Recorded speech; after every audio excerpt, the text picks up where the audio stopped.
Lizzie présente L'orpheline d'Auschwitz, tome 3, de Hannah Stewart, lu par Christelle Ledroit.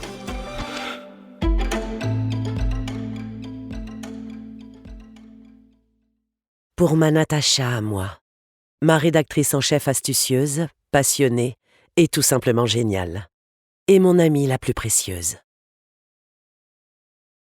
Prologue. À Auschwitz, janvier 1945. Il neige sur Auschwitz.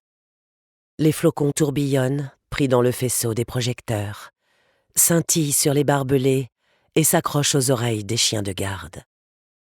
Ils tombent et forment une épaisse couche qui recouvre tout. Boue, cadavres et vestiges effondrés des fours crématoires. Ils étouffent également les cris des mourants et les hurlements de panique des gardes. Mais ils ne peuvent rien faire pour adoucir les derniers soubresauts de la violence nazie. Raus! Raus! Tascha Hansel se réveille en sursaut, recroquevillée contre sa mère, et observe la faible lumière qui s'infiltre par la porte ouverte du bloc.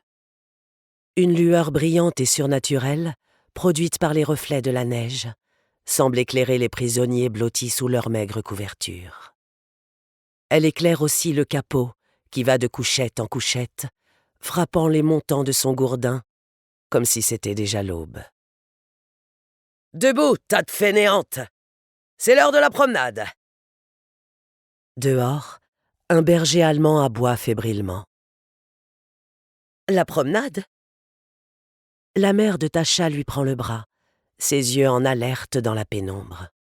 « Prends des couvertures, Tash, autant que tu peux. » Lydia Hansel roule leur maigre couverture et en attrape une autre, laissée derrière elle par une femme qui s'empresse d'exécuter les ordres du capot. « Où allons-nous » demande Tascha d'une voix étouffée. « Dehors, quelque part. Les Alliés doivent être en train d'arriver. » Lydia s'arrête au milieu du tumulte et des corps et saisit les épaules de Tascha. « Les Alliés arrivent !» Elle l'embrasse, l'entraînant même dans un petit pas de danse avant que le capot ne lui assène un coup de massue pour l'arrêter. Lydia lui rit au nez. « Ton petit pouvoir va bientôt disparaître !»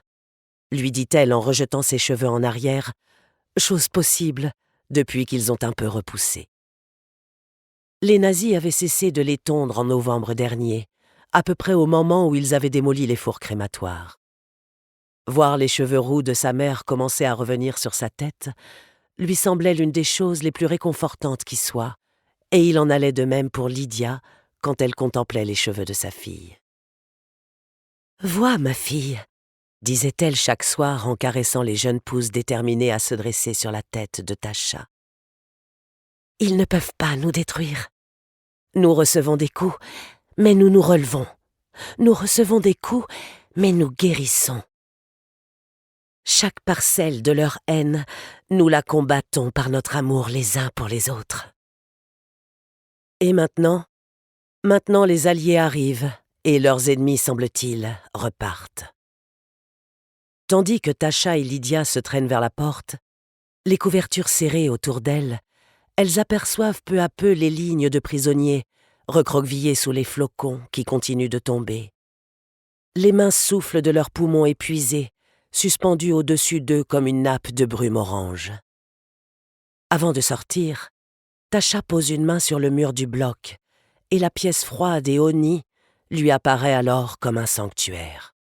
« Il fait froid dehors. »« Le prix de la liberté, peut-être, » murmure Lydia.